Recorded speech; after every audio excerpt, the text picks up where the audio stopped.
Welcome back to the Running Wine Mom podcast. I'm your host, Samantha Cieslinski, aka the Running Wine Mom. Today, we have the pleasure of welcoming back Annabel Monaghan, the national best-selling author of Same Time Next Summer and Nora Goes Off Script. Annabel's newest book, Summer Romance, is set to release on June 4th, and it promises to be another heartwarming and witty addition to her collection of love stories. Annabel grew up in Los Angeles, surrounded by her large Southern California family, and studied English at Duke University before earning an MBA from the Wharton School of the University of Pennsylvania. With a background that includes a stint as an investment banker and teaching novel writing at the Writing Institute at Sarah Lawrence College, Annabel brings a unique and multifaceted perspective to her writing. Her journey from writing young adult fiction and a column for not so young adults to creating beloved romance novels is truly inspiring. Today, she lives in the suburbs of New York City with her family and their adorable shedding little dog. In Summer Romance, Annabel takes us to the charming town of Beechwood, where we follow Allie, a woman navigating love, loss, and healing. The book is filled with humor, warmth, and the kind of emotional depth that fans have come to expect from Annabel's work. Join us as we chat with Annabel about her latest book, her writing process, and what the readers can look forward to in Summer Romance. So without further ado, let's welcome Annabel to the show. Welcome back, Annabel. I'm so happy to be here. And what an introduction. My goodness. Wow. I always love my intros. And I will never forget when I sent you your questions last year. You're like, who is this person? I don't know who that is. I said, it's you. You have so much. There's a lot of my bio, as I listen to it, has absolutely nothing to do with what I'm doing now, which is just great. It's a happy thing. Like you can do a lot of different things in your life. I love that so much. And before we do start, I just want to say that I don't know if you know, you gave me so much confidence in my podcasting journey. You were on episode 16 and you were my first author to interview. When you said yes, I was so excited and I just felt like the coolest person that the author of the book that I just finished said yes. And since then, I've had the confidence to ask other authors and just people in general. And really, you kind of got the ball rolling. So before we started, I did want to say thank you for that. That might be the best thing I've ever heard. That makes me feel so great. Good. We should think about that. Yeah. Like let's all get each other started doing what we're supposed to be doing. That's amazing. Yeah, I always say the people in the beginning who said yes, that was just such a motivation for me to continue. And it was just really cool. And now I'm over a year later and just been able to interview people that I never thought I would and getting to interview twice. And I'll interview again next year at this time too. I hope so. All right. So as you know, we start each episode with our wine, and win of the week segment. This is where we share our favorite bottle of wine, vent about something that has been bothering us, and celebrate our recent victory. So grab a glass, take a deep breath, and let's get started. So Annabel, what is your WINE of the week? All right. So I have been enjoying a very inexpensive red wine from Portugal called Aluado. And it's absolutely delicious. It's as delicious as any expensive red wine I've ever had. But it's like feels appropriate on a Tuesday because it's $10. I love that. I will have to look into that. And what is your WHINE of the week? This might be my whole wine of the year. But a week ago, I was doing a Zoom talk and a man in the audience raised his hand and he said, you seem smart. Why do you write romance novels? And I thought, I know this man is trying to pay me some kind of a compliment, but why are romance novels not smart? Right. It's really hard to write a book. No matter what the book is, it's really hard to write a book. And then last night, I was actually at an event with a really, really accomplished author. And she said something to the crowd that was like, it's not like I'm trying to write anything complicated. And I thought, let's not belittle what we're doing. Like, this isn't that easy. Right. Yeah. If it was that easy, then everybody would be doing it for sure. Yeah. And I had always said I'm very into the psychological thrillers. I love a good mystery book, but I just love the way Nora Goes Off Script made me feel. And like we had said in the episode when I interviewed before, it's like a Hallmark movie in a book. It just makes you feel good. And the relationships that they build they aren't just simple surface relationships. There's a lot of depth into them, and that's the reason we love the characters and love the book. So, and those kind of stories, I mean, they're not, World War II stories, but they're stories that kind of help us understand ourselves. So I don't know. I think we should all take ourselves a little more seriously. I agree. I love that. So what is your win of the week? Well, I'll tell you, my win of the week is I've gone back to a bar class, yeah. We used to call it Core Fusion. And it was Lottie Burke, and it's a bar. So that's a really painful thing to do if you haven't been doing it. And I mean like childbirth pain. But I've been going for like a month, and it no longer hurts that badly. That's a good accomplishment. The accomplishment is that I've kept going. But it's less horrible than it was a few weeks ago. I will never forget when I took my first bar class, and I had been lifting heavy weights, and I remember everyone grabbing like 1 and 2 pound weights. And I'm like, I mean, whatever, I'll grab 5. I don't care. And I think it was like the first 4 minutes, I was like, okay, I am humbled. I'm very, very, very humbled. This is different than I've ever done. Sometimes I just use the weight of my hands. Mm-hmm, Like, yeah. No weights at all. That's sometimes plenty. I totally agree. I'm not ashamed to put my weights down either. So that is a moment I will never forget, because I thought I was like, what kind of class is this? 2 pound weights. And I was like, I don't even need any weights to get a workout. Keep doing it with the weights. That's what they're saying, is that's what we've got to do so we don't humble. Yeah, and it just works those muscles that you never work, and you can't with heavy weights. But with the smaller weights, it does such a good job of toning and what everybody, kind of that look everyone kind of wants. And it's so good for you and your core too. All right. So as I mentioned, you were a guest on episode 16. So if anybody wants to hear all about you, that's the episode to go to. But today we are going to get right into Summer Romance, your new novel. So can you give us a brief summary of what Summer Romance is going to bring? So it is about Allie Morris, who is a professional organizer, and her home and her life are both a total mess. She's a mother of 3. She is recently separated, and she's still grieving the loss of her mother. So she's just basically stuck. That way that we sometimes, I'll just speak for myself, you sometimes just get stuck.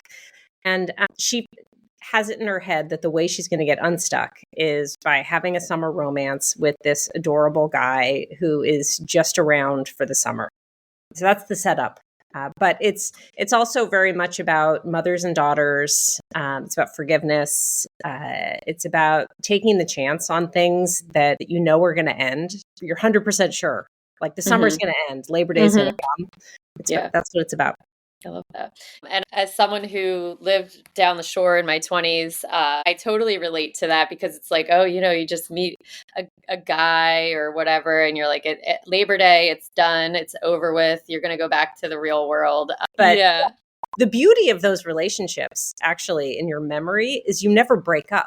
Right. Just, full hog, and then it's over. So you don't have to do all that messy, like, breakup stuff. Yeah. It definitely a special thing is, your summer romances. So what inspired you to create the main characters, particularly Allie and Ethan? So really the only thing I had when I started this book was Allie, and and just really her job. That was it. I wanted her to be separating. I wanted to write a book that was about the difference between what we show people and what we are inside. And I felt like a professional organizer who was totally disorganized was a great place to start.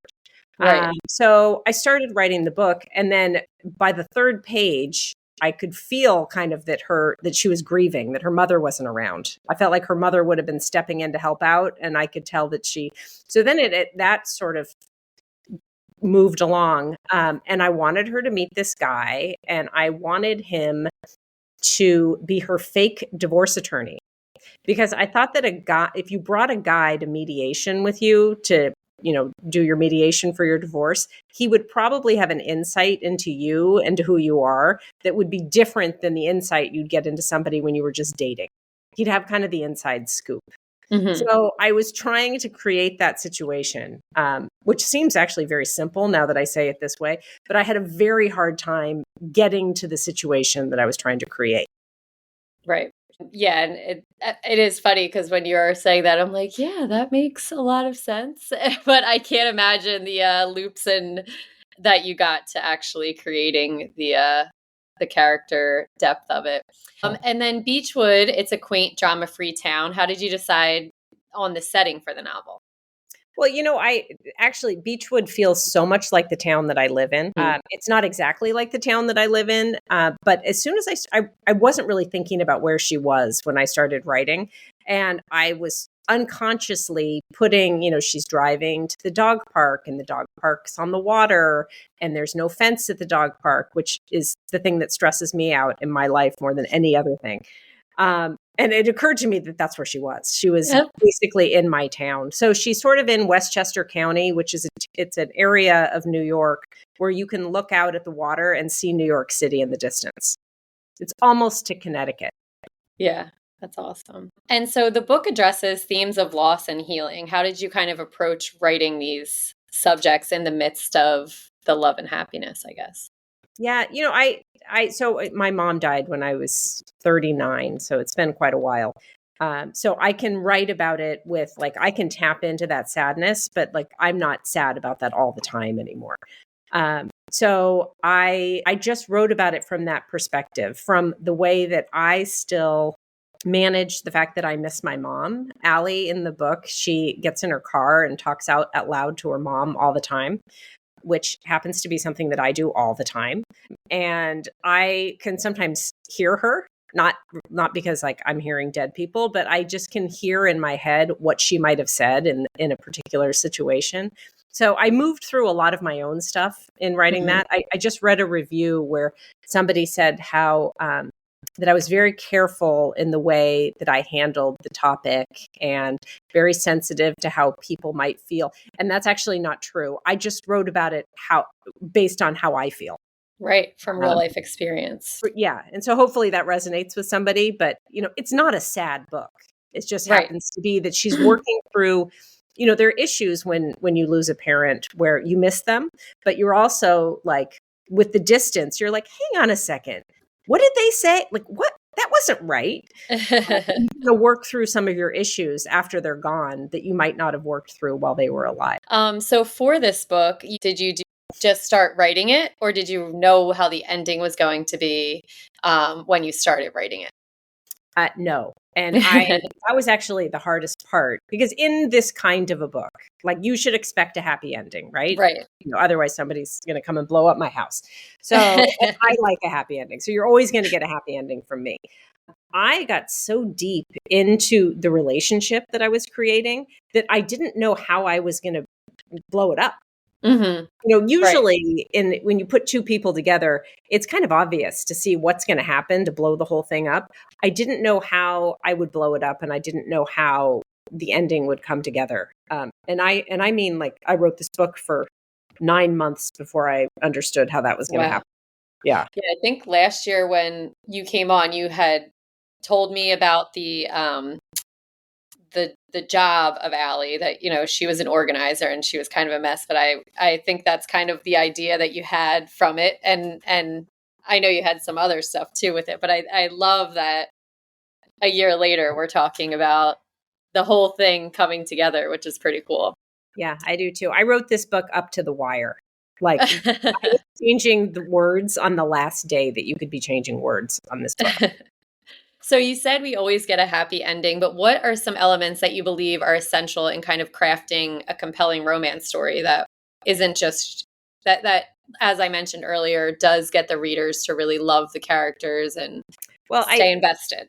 the most basic thing is you have to believe that these two people are falling for each other. Mhm. And you can't be in both people's heads. Sometimes you can.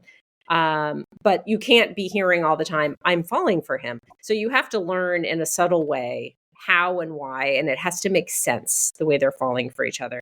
But I actually don't think that's the most important part for enjoyment, or at least for my enjoyment. It's really important to me that the heroine has some kind of a love affair with herself. Mhm. So it's really important to me that we don't get to the end of the book and all of her problems are solved because now she has a boyfriend. Like, to me, that is, we should all just give up if that's the Right. case. So she needs to have healed herself in some way and learned something about herself because of this relationship, which I actually think is what happens. I think that we, Right.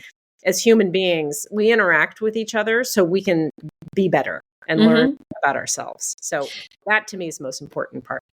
That makes total sense. And I feel as though just in general, like you just said, in life, like when I'm teaching high school kids about relationships, I always ask them, can you be in a relationship if you don't love yourself? Can you be in a healthy relationship if you don't love yourself? And some say yes and some say no. But I love the fact of watching someone really build themselves and see this, the relationship they're in is kind of symbolic for just like the happiness that they've found in themselves, not Yes. like you said, not the person necessarily, but just that they are accepting that they deserve someone like that, which Totally. Totally. is And the way I love to feel is by the end of a book, I like to feel, you know what? She'd be fine on her own. She's mhm, now, but then she gets the guy. And then yes. that's like icing on the cake. But I want to feel like she would be okay on her own because Yeah. we all would. Right. So, in addition to the romantic relationship, Allie has her children. It's in, a central storyline. What were some important things that you kind of had with that? I know there was a little bit of, there was a lot of moments in the book, like the family's paddleboard sunrise and just like fun moments with them together. How did you kind of build their relationship up? Well, I started with the kids. She had two, and it didn't seem complicated enough. So then she had three. I have three. I feel like it's really like I'm maxed out. I don't know how anyone has four kids. So then she had three kids, and I started just having her live with them to see what that would be like. And I do have to say, I love writing mothers because of the constraint that it puts on the romance. Young people could hang out together all day. Like they could call in Right. sick from work and just be together. But there's so much sneaking around that goes on if you're a single parent. And I think for me, that's really fun to write. Yeah. And then in terms of the traditions, in particular, the tradition you mentioned where they go out on paddle boards on the first day of summer and they all shout into the sunrise what it is that they want for the summer. It could be tiny things. I want to learn how to swim. I want to, whatever it is, or big things. I think rituals are so important in families. And I think it's what brings us back together is, the connection we feel to these rituals. I also like the idea, and my family does not have this ritual, but I like the idea of actually having to say what it is that you want and say it in front of people who can support you to get it. So that particular thing, I wrote that really quickly, but I was like, yes, I Yeah. like this. There you go. You can start that tradition with your family. I don't think you're going to find me on a paddleboard. I think that ship has sailed. You could it's much easier than it looks, I feel. This past summer I had both kids on the paddleboard and Parker was a little over a year and Willow was under 3 and I had them Let's both on the paddleboard in my aunt's like bay area and I'm like I don't know if this is totally safe. They both have their life jackets on. We were all together, but honestly, it wasn't as once we got on it, everybody was fine and they just kind of sat there. It's like not going to flip over or anything like a kayak. Okay, you have so much confidence. I do not. I don't think I have the confidence to keep people alive on a paddleboard. Like no. Listen, I always got to keep myself, in a little bit of a tizzy. So that was that. But I do think sometimes back that I'm like the pictures were great and me paddle boarding with them, but once I got them on, it was all good. But the lead up was a little bit frantic. Wow, that's amazing. Your books are always praised for their humor and wit. How do you kind of incorporate these elements, or do you just kind of come up with them because you are humorous and witty? I'm not good at the thing I can't do is take a scene that I've already written and make it funny. Mm-hmm. So, like, if the comment is, "Could you make this scene funny?" I'm like, "No, nothing funny Right. happened in that scene." So, anytime that I write something that's funny, it's usually just because it's an accident and it Mm-hmm. happens. But what I really love about romantic relationships is there's so much room for awkwardness. It's just awkward to fall in love. It's awkward to date. It's awkward to take your clothes off. So I love an awkward situation, and the more awkward I can make it, the more chance there is that something funny is going to happen. Yeah, so true. And I'm so tickled when it does. I'm always kind of sad when something funny happens. But you need to set the scene a little bit. Right. Yeah. What do you think the most challenging aspect of writing this book was? Trying to do too many things. I think that for a while I was trying to do too many things in this book. For my editor is like the best thing she ever says is why. She's always asking me why. Why would Allie have ever married that guy? Why would she have quit her job? Why would she have? And it took me a long time, even though I understood her place in the world, I didn't really understand how she felt about the world. And so it took me a long time to get into her emotional skin. And I probably said this last time, but as soon as I can get there, then the story makes sense to me and I can finish. And as I've, mentioned, like interviewing authors, that is one thing that I find so cool is when you're building up pretty much all of them talk about building up, the character in a similar way as that, getting to know them and you're just creating this person that technically doesn't exist, but does exist when everybody's reading it back, that you feel that this person is real and you want to meet this person or you want to be in the place that they're in. And I just love the thought process behind once you know the character, then you know their story. I think that's really... It does take some time. When you start writing, you're like, oh, she's a Hallmark Channel writer and she's never been in love. Like, I kind of know what that looks like. But it took me a really long time. I was done with the book and I was like, oh, I know who she is. And then I sort of start again. What kind of reactions from readers who have been able to read some advanced copies have you heard from them? What kind of feedback? Anything surprising? What kind of gratifying feedback? It's all been really gratifying. People really, there's so much of my personal stuff in this book that I wasn't sure. I mean, I think you're never sure when you send a book out into the world, but people are really connecting to Allie in a way that is the way I connected to her. So that it feels really good to me that got onto the page and then got to the reader. People are sharing grief stories and about still feeling their loved ones close to them the way I feel with my mom. That's been really gratifying. But the response has just been really amazing, which is That's awesome. Yeah, I can't even, like, you write a thing and then someone reads it and then they say something back to you. It's an incredible...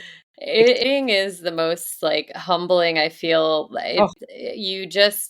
I give so much credit to, I mean, not only the fact that you could create these wonderful stories, but you've put your whole like passion and love and year into it. And then someone can just say they love it or they hate it. And you just, you have to listen to all of the good and the bad. And hopefully it's mostly good because I love your books. And but no, you really are ripping your heart open and showing it to everybody. So you have to be prepared that you're doing that. Right. And you also have to come from, it really helps if you come from a place where you know who you are and you know what you're trying to say and you're not looking for anybody to tell you you're good. You're just trying to tell a story. Yeah. So have any authors or books kind of influenced the writing style, particularly in summer romance?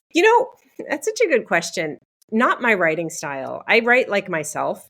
And I'm not trying to write in any particular way. It's just the way the words come out of my head when I type. But I have been influenced by like the big romance writers who do it so well, who create just like amazing tension and situations. I've loved read like Emily Henry, Carly Fortune, Abby Jimenez, like reading those books. They write differently than I do, but that's influenced me. And I've learned a lot about, for example, like it's not the kiss that's a big deal. It's the 2 pages before the kiss. No one cares about the kiss. Right. It's like the buildup. Yeah. And they do that so beautifully. They do. They really do. I was thinking about some of their books and specifically lead ups to some of their characters kissing. Yeah, it's so true. And you can remember all of that. Yeah. Do you have a favorite scene or moment in the book? That is a great question. Yeah, they leave town, and I like the whole time when they're away. Mm-hmm. They leave town to I'm not gonna say why they leave town, but they leave town, and then there's a part where they're stranded on this little island that feels kind of I liked writing that scene, which is good because I wrote that scene about 20 times. So, Oh, thank goodness I liked writing that came scene. out good. Yes. That's great. So, what do you hope the readers kind of take away from the book, and how do you see them thinking about it in the future? Well, I hope that people will take a risk on joy, and that's a big thing in the book, like, befriending the elderly, getting a Mm-hmm. dog.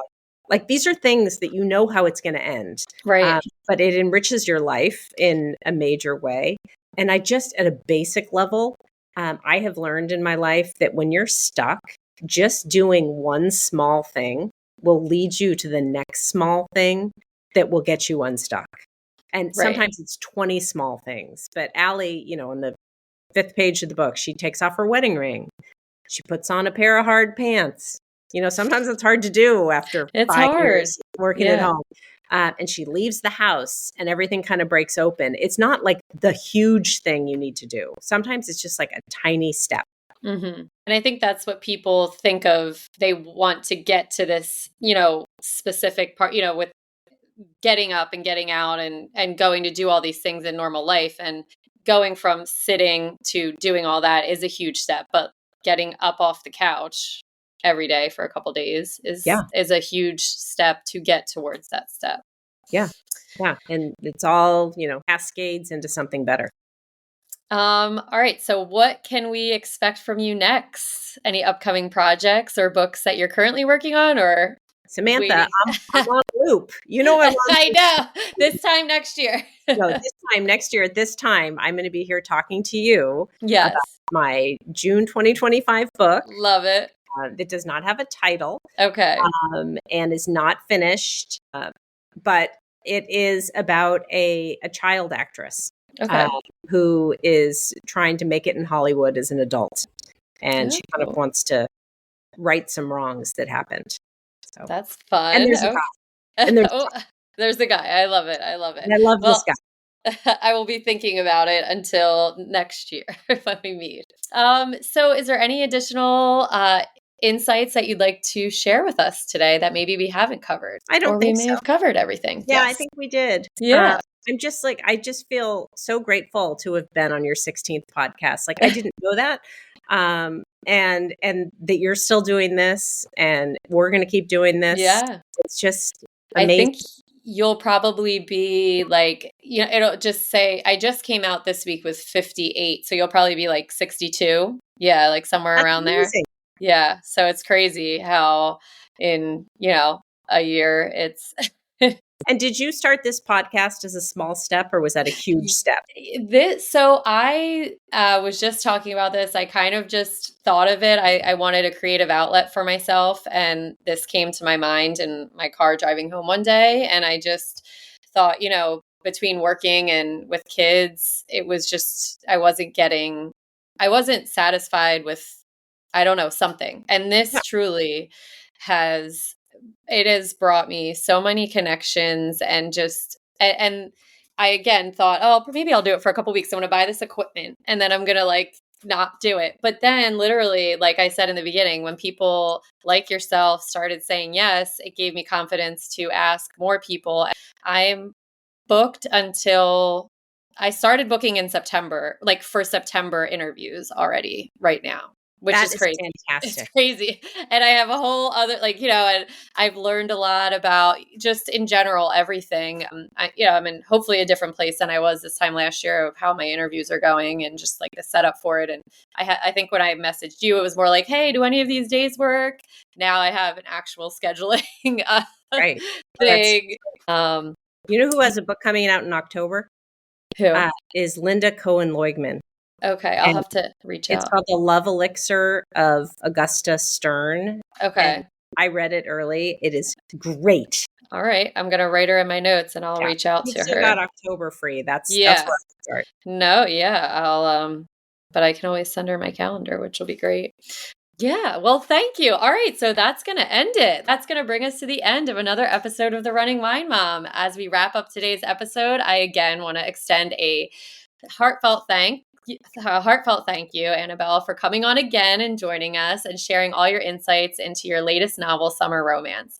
Summer Romance promises readers a journey filled with love, laughter, and the poignant exploration of life's complexities. Through Allie's relatable journey of love, loss, and healing, you have created a narrative that resonates deeply with audiences, touching on themes of resilience, self-discovery, and enduring bonds of family.